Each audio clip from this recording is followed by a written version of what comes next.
Hi guys, so I'm in the kitchen today.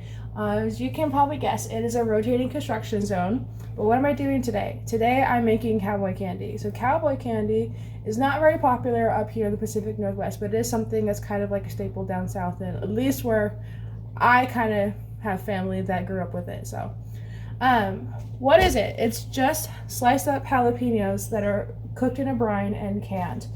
Now you can use sweet banana peppers if you want to cut some of that heat, but with all that sugar that's in the brine, it kind of balances out, and especially after it sits in your pantry for some time, it's really good and deep in that flavor.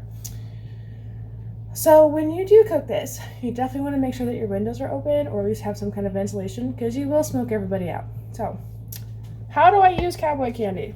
Cowboy candy, if I'm making little half pint jars today, I like using that as a gift for Christmas, because now's the best time to put it on the pantry to let it sit, and it's better with age. You can put it on top of cream cheese as a good dip.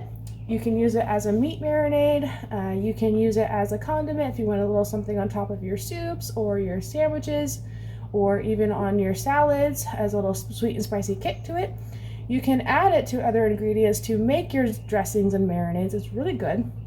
Well, my favorite way to do it, especially since I always have a ton of extra brine after cooking these down, is to just use it as a brine for my big chunks of red meat, like my chuck roast.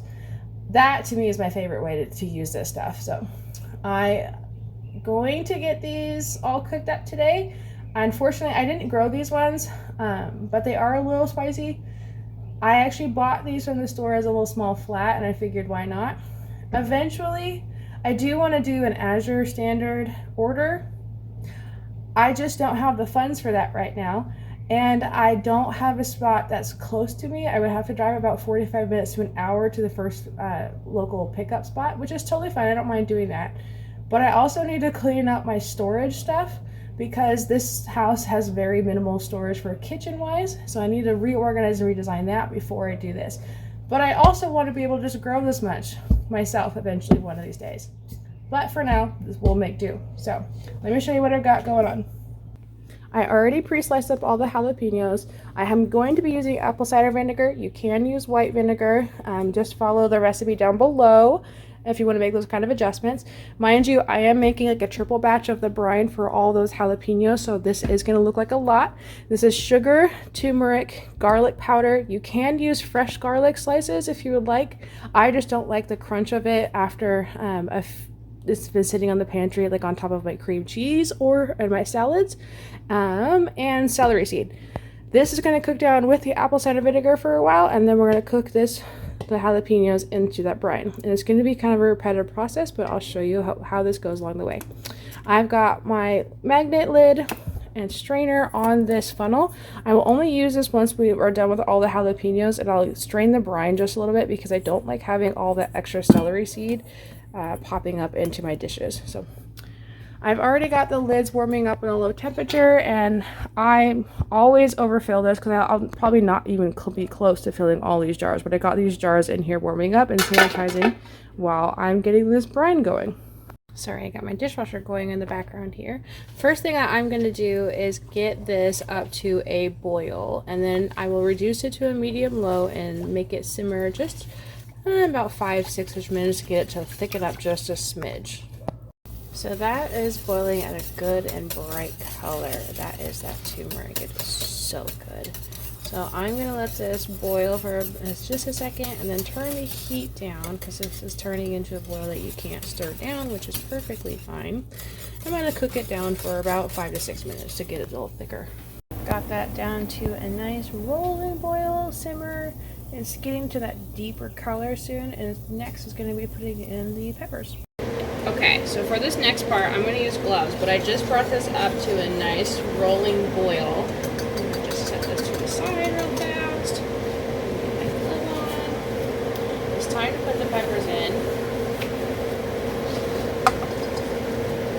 And let those cook for about 5 to 6-ish, maybe 8-ish minutes, just depends. I did slice these into larger slices.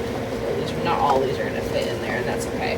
But once I get as much as I can in here, I'm going to bring it back to a boil and let it cook down. You can do this in batches, that's totally fine.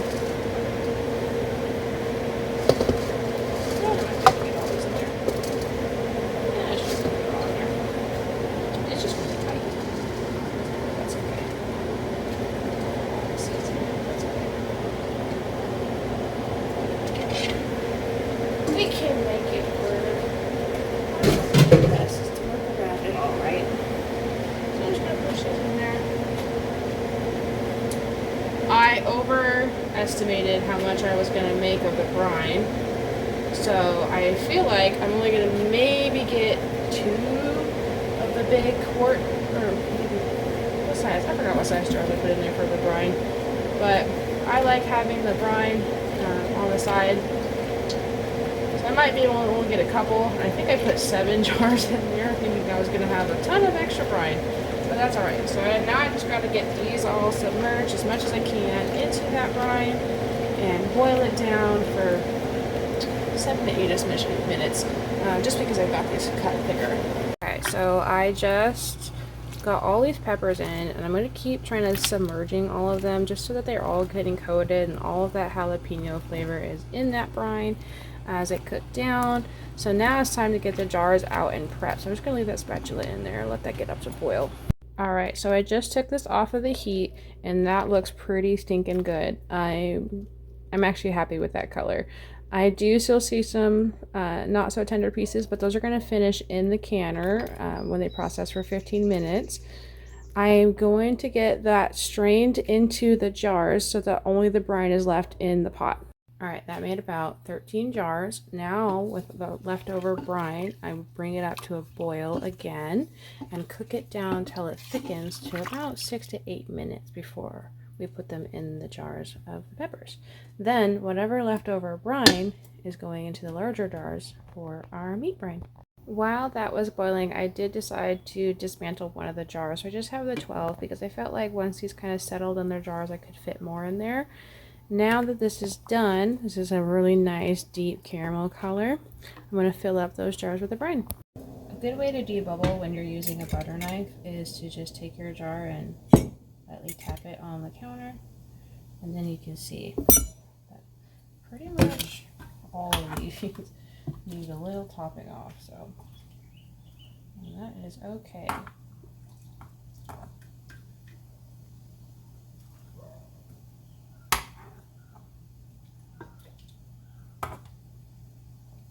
I'm glad I dismantled that one. Ooh, that one's a little too much. Shoot.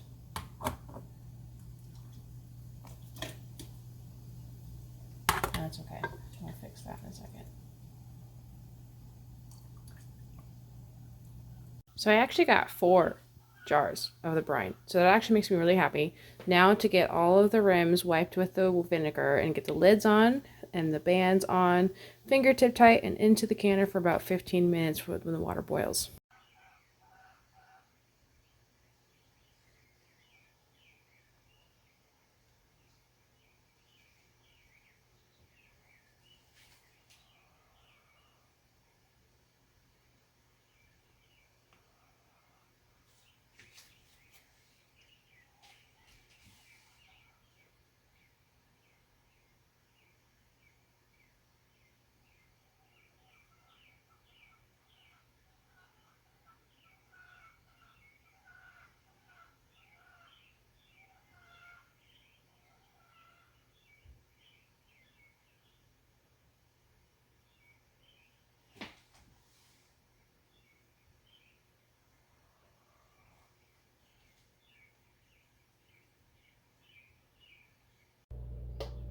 So I just got the bigger jars in here. I might have to do 2 separate process at a time. We'll see. Yeah, I think I'm gonna do the second level for these guys. Okay, so I got as many as I felt comfortable putting in there. As we'll see what happens with that first batch, but that's going to process for 15 minutes, and then we're going to put the next batch in, and then we'll be done.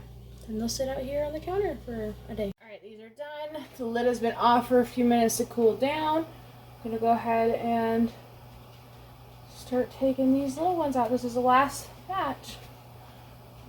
Look at that.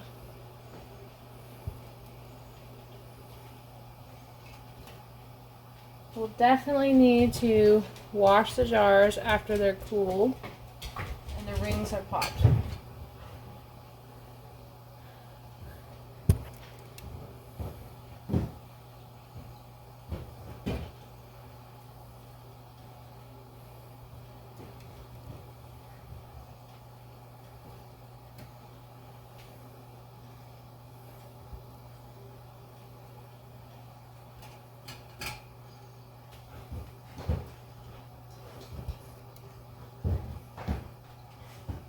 brought the dogs in the house, so they're out playing.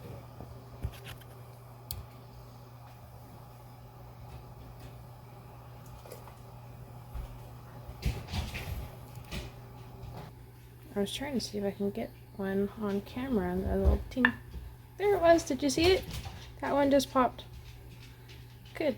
That's a good sign. I ended up forgetting to record the last few steps of my canning process because to me it's just clean up and put away at that point, and that's kind of muscle memory. But everybody has their own way of doing that, so I will tell you what I do. I gently wash all of the jars afterwards after they have sat for overnight. And then I'll take all of the bands off and test every jar seal. That means I will pick up every jar by the edge of their lids with my fingertips, just kind of like a claw, just pick it up and see if they stay together. I didn't have any that were broken this time, so that was good, but I did put them all back into the cardboard box and just put them in my pantry for easy storage and organization. So that's where they'll sit until we need them, probably most likely as Christmas presents. But I had just run out of my cowboy candy and it's not summer quite yet, so I'm glad that I made some more so that we can use that for our red meats and that the boys can put on their burgers and sandwiches and stuff. So if any of you have any recipe alterations or tips, I would love to hear about them. So put them in the comments down below and I would really appreciate that. And I will try them next time. Otherwise, I will see you next time. Thank you so much for watching. I hope you do try this recipe. It is one of my favorites, so it's pretty good, I think. So let me know how it goes for you.